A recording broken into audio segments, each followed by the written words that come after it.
This ABC 15 Flash Briefing is sponsored by Sanderson Ford. Straight up. Hi there, I'm Kaylee O'Kelly with your top stories from ABC15 Arizona. Scientists are trying to find out if the COVID vaccine provides enough protection for those who are living with cancer. Doctors say those who are living with the disease already have suppressed immune systems. What they want to know is if the current vaccines generate the same level of antibodies as those who are healthy. And while those studies are limited, oncologists we talked with say the vaccines are safe for those with cancer and are encouraging them to get the shot when it's their turn. Even if it's not as effective as it can be in a non-cancer patient, some protection is better than none.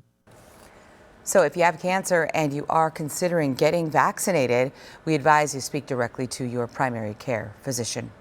School leaders are working to measure the impact of the pandemic on student learning. Governor Ducey issuing an executive order to move forward with AZ merit testing this spring, but pausing the state's A through F letter grade system for schools. The goal is to measure where students are without punishing schools or districts based on those results. The topic of learning loss, one ABC 15's Danielle Lerner is following quite closely as districts deal with a rise in the number of kids who are failing. Our state's largest district, Mesa Public Schools, telling her that they are especially concerned about their high school students, where the number of kids with Fs jumped 10% last semester compared to the year before. Students disengage and then disappear.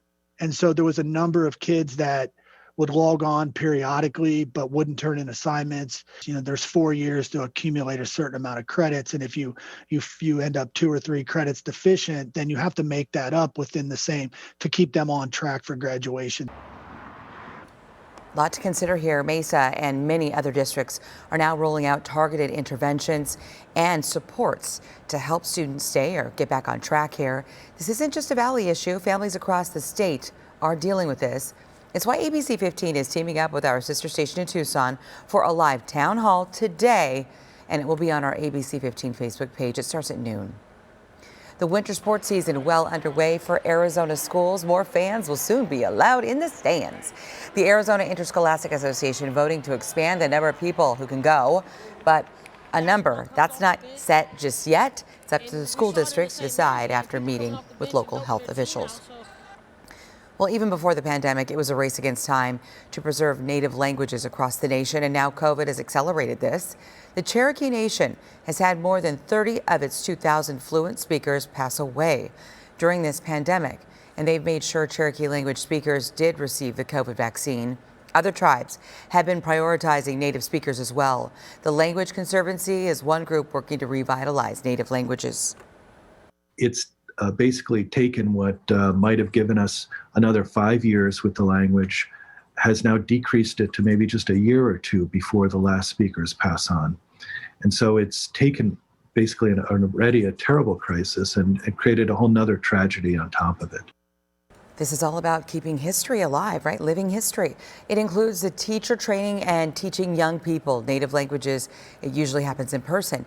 It's been happening over Zoom instead, and they say the positive from all of this is that they've been able to have people from all over the world participate.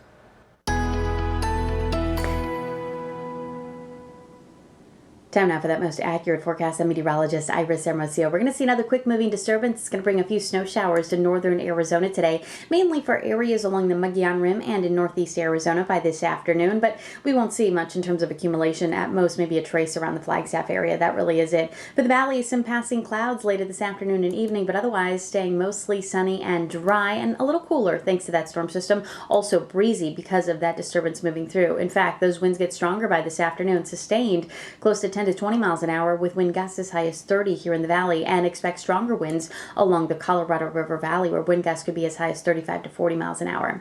Temperatures today cooler, a high of 67 in Phoenix, 34 for Flagstaff, upper 40s in Payson, and we'll make it to 36 today in Show Low.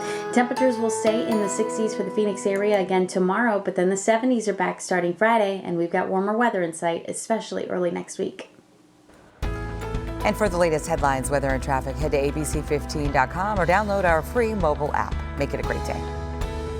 This ABC 15 Flash Briefing is sponsored by Sanderson Ford. Straight up.